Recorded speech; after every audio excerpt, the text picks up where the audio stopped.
రంగాపురం అనే ఊరిలో వేమన్న అనే వ్యక్తి ఉండేవాడు.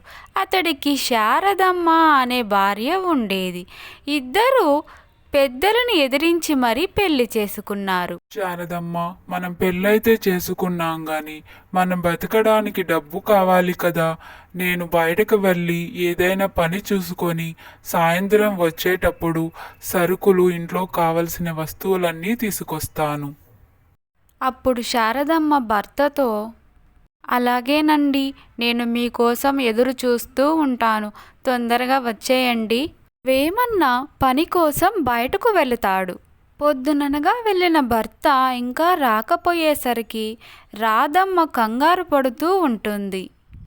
ఇంతలో వేమన్న నిరుత్సాహపడుతూ వస్తుంటాడు. అప్పుడు శారదమ్మ, ఏమైందండి అలా ఉన్నారు, సరుకులు తెచ్చారా అని అడుగుతుంది. లేదు శారదమ్మ, ఈరోజు ఏ పని దొరకలేదు, నన్ను క్షమించు. అప్పుడు ఇద్దరూ ఏమి చేయాలో తెలియక ఒకరి ముఖాలు ఒకరు చూసుకుంటూ కూర్చుంటారు. తరువాత ఇద్దరూ అలాగే పస్తులు పడుకుంటారు.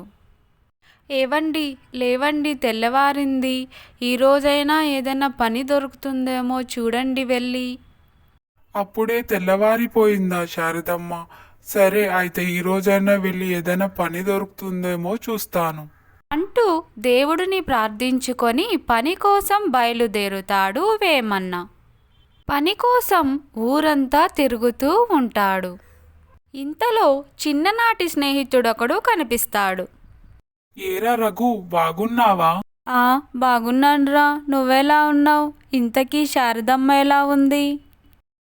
నన్ను పెళ్లి చేసుకుని కష్టపడుతుందిరా పాపం, ఏదైనా పని ఉంటే చూపించరా. అలాగేరా, ఏదైనా దొరికితే చెబుతాను అని చెప్పి వెళ్ళిపోతాడు. కానీ వేమన్న మాత్రం పని కోసం తిరుగుతూ అనుకోకుండా అడవి మార్గంలోకి వెళ్ళిపోతాడు. అయ్యో, అడవిలోకి వచ్చేసానే.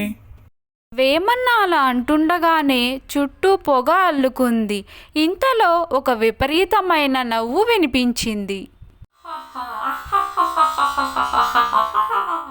ఇంతలో ఒక దయ్యం ప్రత్యక్షమయ్యింది.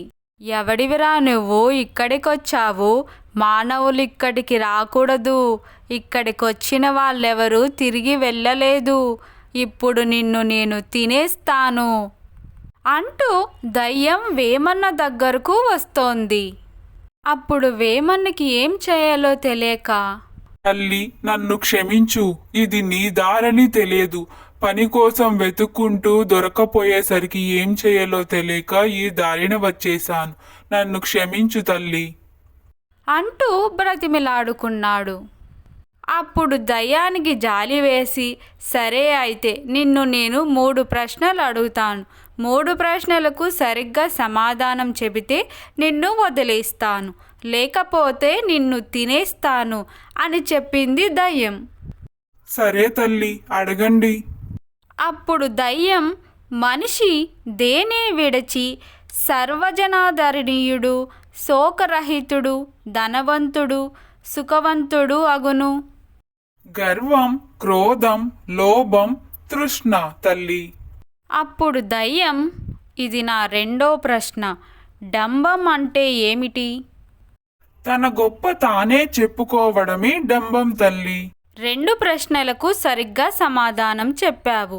మరి నా 3వ ప్రశ్నకు కూడా సరిగ్గా సమాధానం చెబితే నిన్ను వదిలేస్తాను, లేకపోతే నిన్ను తినేస్తాను అంటూ తన 3వ ప్రశ్న అడగసాగింది.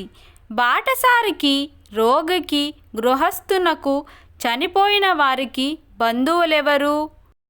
సార్ధం, వైద్యుడు, శీలవతి, అనుకూలవతి అయిన భార్య, సుకర్మ వరుసగా బంధువులు తల్లి. వేమన్న అలా సమాధానం ఇవ్వగానే దయ్యం మాయమైపోయి అక్కడ ఒక మూట కనిపించింది. వేమన్న ఆ మూటను తీసుకొని మనసులోనే దయ్యానికి కృతజ్ఞతలు చెప్పుకుంటూ ఇంటికి బయలుదేరాడు. వేమన్న సంతోషంగా ఇంటికి వచ్చి భార్యకు జరిగిందంతా చెప్పి ఆ ధనం మూటను భార్య చేతికి ఇచ్చాడు. అప్పుడు ఇద్దరూ దయ్యానికి మరోసారి కృతజ్ఞతలు తెలుపుకుంటూ సంతోషంగా జీవనాన్ని సాగించారు.